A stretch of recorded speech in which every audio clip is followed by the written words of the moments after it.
Ang tatalakayin natin ngayon ay kung paano ang koneksyon ng busina sa mga sasakyan.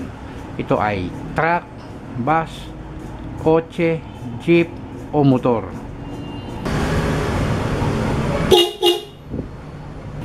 Halika, umpisahan na natin. Sa paglilinya ng busina, kailangan natin ng natural busina. Dalawa, pares na yan pag bumili kayo. Gagamit din tayo ng switch para sa busina. Itong switch na ginamit ko, pang busina talaga ito. Yan, dalawa yung kanyang koneksyon nandun sa likod.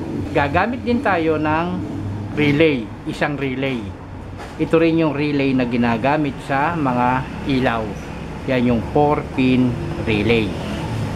At syempre, gagamit din tayo ng fuse para sa power ng ating busina. Itong relay na ating ginagamit ay 4-pin.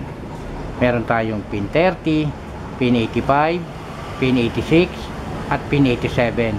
Yung pin 30, ito yun, yung pula na wire.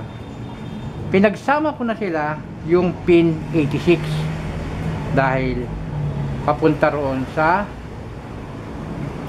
fuse box. Ayan. At yung pin 85, itong pin 85 ay yung ground papunta sa switch.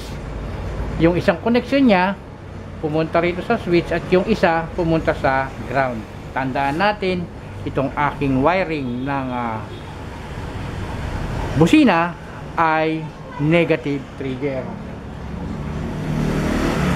At sumunod yung pin 87.